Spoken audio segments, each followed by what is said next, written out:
Hello everyone, and just want to let you guys know that FX Unit Yuki is on sale for the Dreamcast and the TurboGrafx. A very fantastic game, platform, and shoot 'em up that a lot of people don't know about yet. So just kind of want to keep you guys laced up with information about it. I will leave a link in the description on where to pick this game up from if you decide to do so. And now, DJ, Jesse, let's start the show.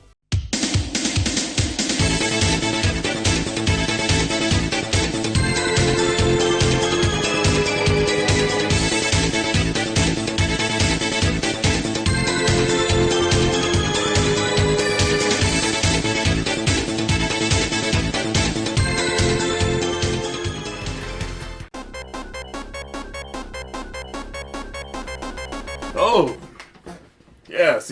Why don't you go ahead and start off? All right. Hey, everybody. Saru here. I want to thank Reggie for letting me be a part of this video completely voluntarily by my own accord. I'm going to go ahead and start off. We're doing shooting, 5 import shooting gems each. Yep. And I'm going to start off, since I'm the PC Engine guy, I'm going to start off with Super Raiden. This is a classic. Everybody is familiar with Super Raiden. The PC Engine version has an excellent soundtrack. Gameplay is really good. It's pretty much everything that you've come to get used to from Raiden. So two players. Yeah, 2 players. Okay. Graphics are good. Soundtrack is excellent. That's actually one of the best things about this game, is that the soundtrack is good. And Hudson recomposed the soundtrack. So the soundtrack for this is like their own arrangement of the original Raiden tracks. And the game feels like it does in the arcade. The bombs are really big and satisfying to just blow crap up. And the gameplay is really good.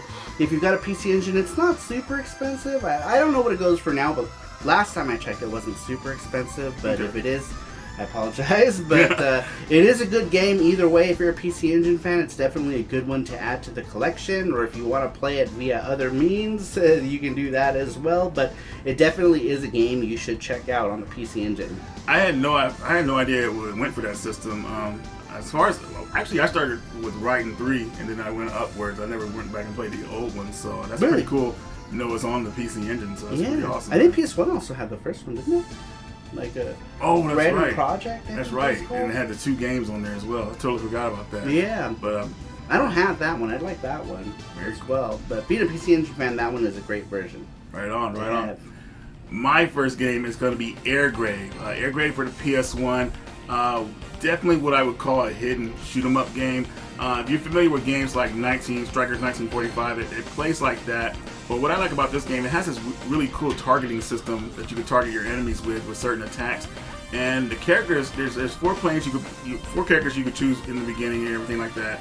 And there's a lot of story elements going on in this game. Like the characters talking between each other during missions and stuff like that. And when you beat the levels, they talk more about the missions, upcoming missions coming up. I really like when you get to the boss at the end of the level. If it goes into the cinematic mode, it really shows you this crazy boss that's coming after you. It really looks like really awesome. Not much else to say about it besides that. Unfortunately, it's missing the 2-player mode from what I saw, but it has an excellent soundtrack.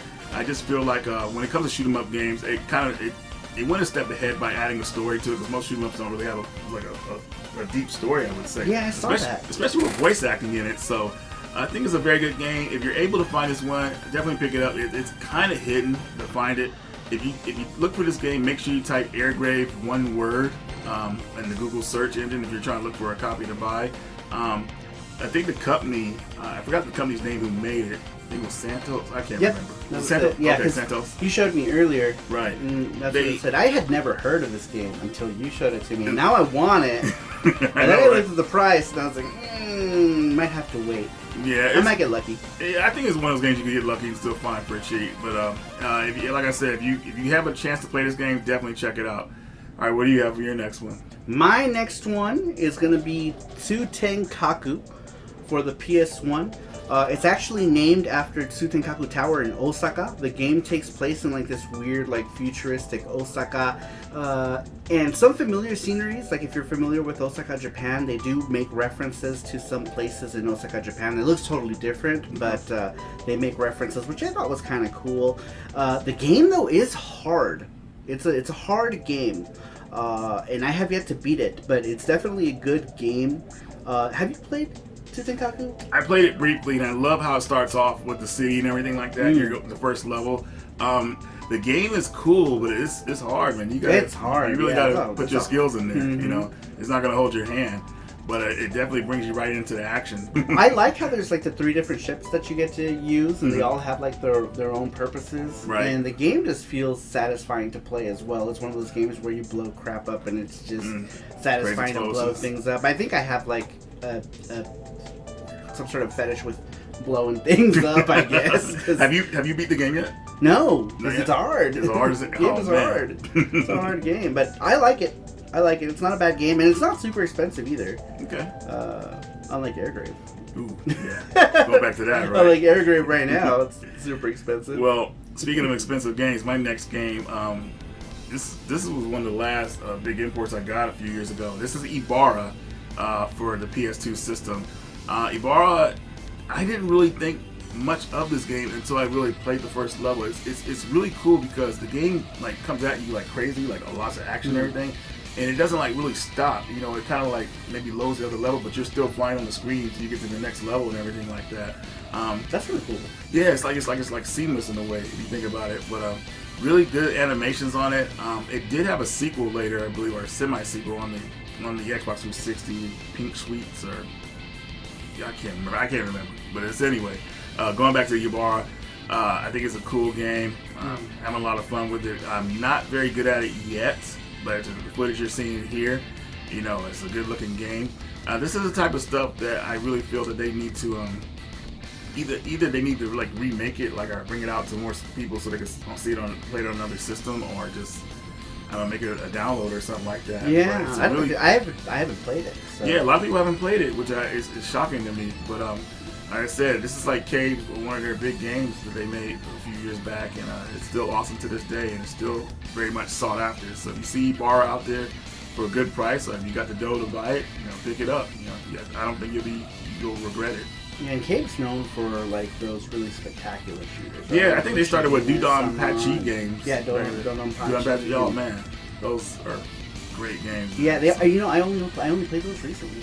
Really? Yeah. Oh wow, they're good. I haven't played them. I'm not too familiar with a whole lot of Cave stuff, you know. But I'm starting to jump out of just the 16 and 30. You know. Yeah, I would love for them to come back into the market and start bringing more new shoot 'em ups out there. But yeah, here's the hoping. It is. Yeah. All right, what do you got next? All right, so my next one is we're gonna go back to PC Engine. This one is called Eldis. On the PC Engine. It's a little known game by Messiah. It's kind of like a side-scrolling shoot-'em-up. The game itself is usually always, for as long as I've known, it's always been a cheap game on the PC Engine. You could always grab it for like $20-30. Okay. And I think it's highly underrated because it's fun, it's colorful. Music is decent. Sound effects are really nice. Really poppy sounds. Is it two player? No, it's a one-player game.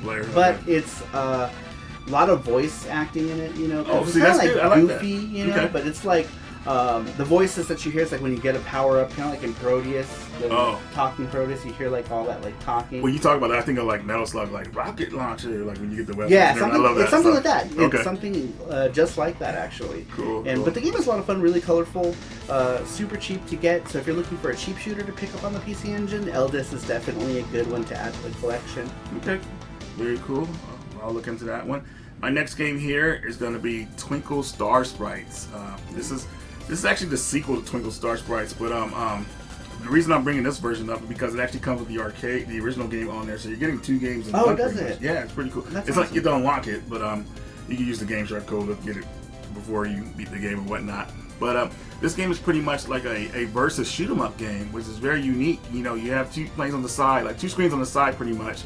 And you're shooting enemies, and the more enemies you shoot, you're trying to clear off your screen, but what you clear up on your screen goes to your enemy screen. So whoever's doing better, whoever's doing better is in a better position. But if you mess up, then more enemies can come on your screen and knock you out. So it's pretty insane. It's really unique. Like the concept is unique. When I first saw it, I was like, "What is this? Is it a puzzle game or like what's going on?" Because it kind of looks like a puzzle game almost, and then like you're shooting stuff, and then it's like you have to like get combos, you know. You get combos in there. If you get stuck, you have to shake the joystick. Yeah, to get from chaos. It's really like, unique. Yeah, I just actually recently got that for the Neo Geo CD. I hadn't really played it a whole lot. Oh wow! Okay. Yeah, I played it briefly on that 80K collection that came out on PSN. That's right. Based on that PS2 game, but I'd never really given it enough time until I got it on Neo Geo CD and I streamed that. It's really a lot of fun, and I think at the time the definitive version was a Saturn version because they added like an animated cutscene to the game, and which was really cool and everything, and yeah, just an awesome game. So if you see this one out there,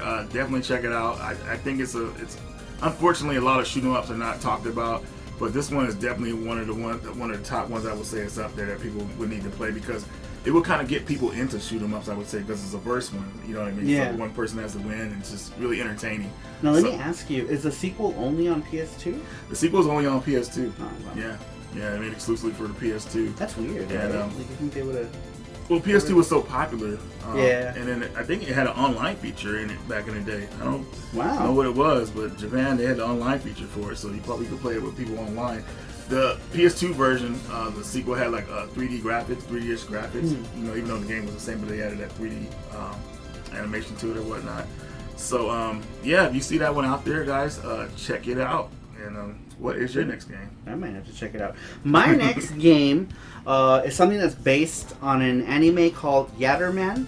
It's called bokandesuyo, and it's a shooter based on the villains of this show, and it's kind of fun. The game actually has 2 different iterations. I only have the one. I know you have both, I think, of this game. I think I want to say this is the first one. That's the first of the 2, and it's a lot of fun. Really colorful game. Sound effects are really great. I like how it makes a lot of references to the show. Like if you've seen like the original show, like when they get their ship blown up, they're all riding on a bicycle. You know, that's actually a nod to the show. Really? And all the villains that you fight in this game are actually the good guys from the show, because they're the villains, so you're going up against the good guys. So they reverse the roles. I like all that. The time. Yeah, they reverse the roles, and it's pretty neat. So this one is 2 players, if I remember correctly, right? Or is it? What I remember about this game the most is that when you're not on a full screen, like when you turn left, like the screen rotates, like it goes to the left a little bit. So you know it's kind of. Oh no, this is 2 players. Oh, it is 2 players. It is. I just don't have any friends. Even better. But yeah, man, that is definitely one to check out, and I believe that I got this years ago. I think it's still a fairly cheap game. Yeah, right? I got this maybe 2 years ago for like $20. Yeah, and that's definitely worth it. And it's got the animated cutscenes in there too. Yeah, you like that? So yep, super colorful, really fun game to play. I gotta look at the other one. I think the second one is worth a little more. It is, and it's the better version, but still, this one is awesome. Yeah, definitely a lot of fun. Especially price of entry is good for this one, I think. Most definitely. All right, what's your next one? My next game is a game I love very much. It's very dear to me, and I barely got it, but thankfully I did get it. And that is GiaSeed for the PS1.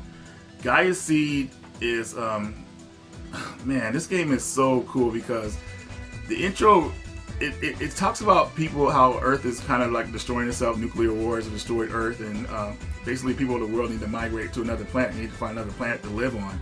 And so they take off from Earth, and they're looking for other planets. And the game pretty much is like the intro to it. It has this guy who's talking in English. Like it's like English is not his first language, so he's like, but it's beautiful because he's really trying to go over the story. What happens? It's like amazing. And when I put this game in for the first time, I beat it the same day. That's how much it sucked me in. Yeah, it was great. The music, the way the game transitions to the next levels. And it has multiple endings in it as well, which is awesome. And you would think that to get the best ending, you had to meet certain requirements by just beating the game fast as you can or whatever like that. Yeah. But you really have to think about how you play the game in order to get the best ending. And I just think it's really amazing, guys. This game was very limited. It's very limited even in Japan. so I don't think a lot of copies were made for it. Is that because it was later release, or? It was an early release for the system. Really? Yeah. And they just didn't release a whole lot of them? They just didn't release a whole lot of them, and that's why a lot of people don't know about this game. From what I know, it was downloadable on the PSN store for PS3, so that was a good way for people to play it. But getting that physical, man, is pretty brutal. Yeah, definitely nowadays. the cheaper route if you're gonna go digital. I've actually never heard of that game up until I was editing your intro video, and I saw it in the intro, and I was like, huh. I've never heard of it, and then I checked it out. It looks cool, but I hadn't heard of it until I was editing your intro. And it's a one-player game, which this one is definitely should be just a one-player game. The way the game is designed and everything like that. So, like I said, folks, the footage you're seeing here, check this one out if you think you can. I mean, yeah, check this one out if you can. I would say you won't be let down. Seriously. All right, what you got? All right, and I think we're on our last one. We are. Oh my god. Okay. Yep, that was quick, huh? Yeah. My next one is Poppin' Twinbee on the Super Famicom.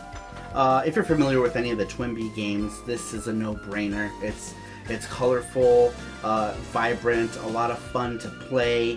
I'm a big fan of the Twinbee series. I know Reggie is a big fan of the Twinbee series, and Poppin' Twinbee is a lot of fun.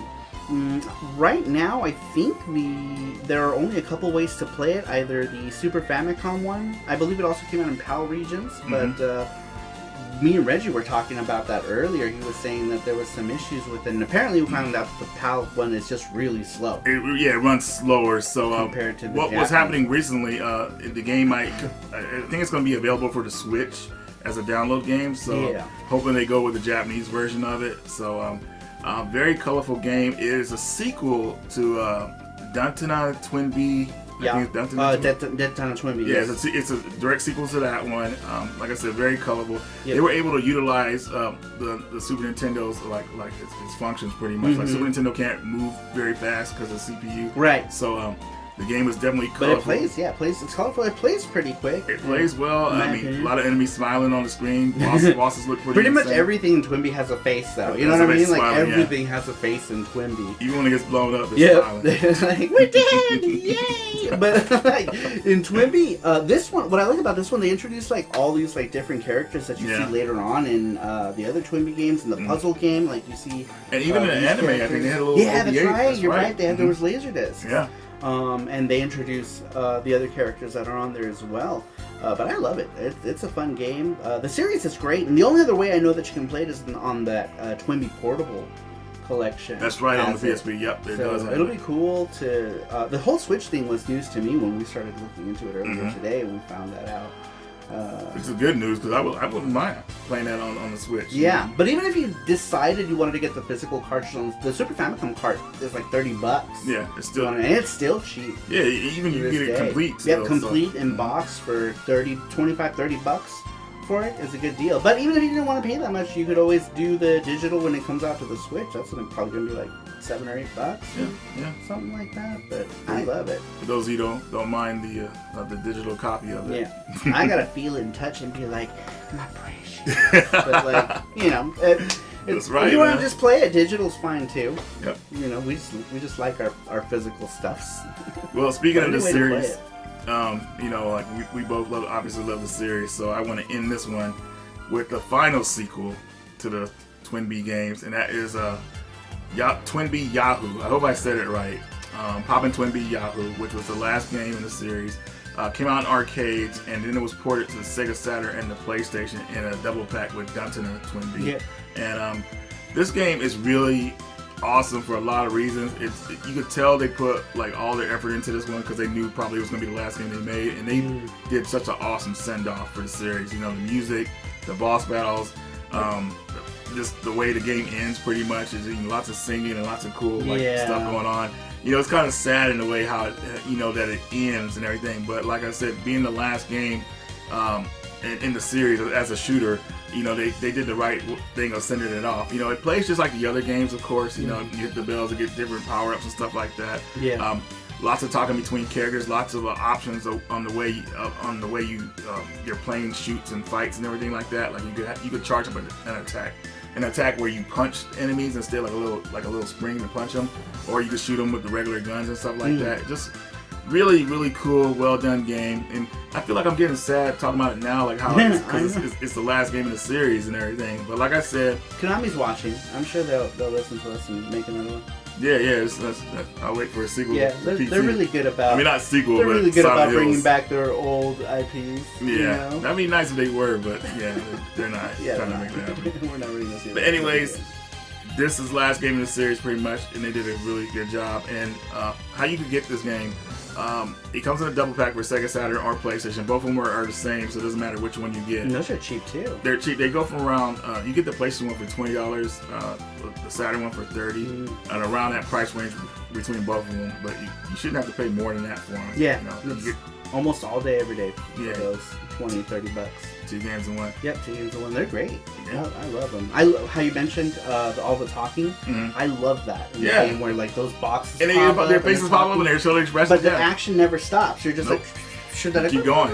And it's just, I don't know, it feels good. It feels good. I actually first played that in the arcade. Oh, did you? Yeah, because back in LA there was a place called High Tech 21. They had it Mhm. in the arcade, and that's when I first saw it. And I was like, oh my god! So this There was was, like, an an original intro cap that music. they had it, right? Yeah, and the port it's like the same exact Yeah. exact to the arcade. They got it down. Yep, No they got it hiccups down. or anything like Nope. that. Exactly the same thing. I love that game. Great game. All right, everybody. So, hey, we want to thank you for watching the video. Let us know in the comments what you think about our choices. If you played some of these games or you plan on playing them. I think I am pretty much satisfied now. So, sorry, Mar, you can have your channel back, man. You're good to go. I'll let you close it out for us, man. All right. Well, like I said, thanks Reggie for not shooting me. I mean, for inviting me to be part of this video. I really appreciate it. If you guys want to check out my channel, the link will be down in the description, I hope. And hopefully we'll do more of these. This was which number is this? 5 or This 5? is like our 4th one. Is this our 4th one Yeah. that we did together? Hopefully we'll do some more. Yeah, we will. If Reggie might have to get me at gunpoint again for me to do it, because I've been procrastinating on this video. We'll get them back on track, folks. Yeah, but I do appreciate you having me on. Yeah. And No problem, man. thanks all of you guys for watching. We will see you later.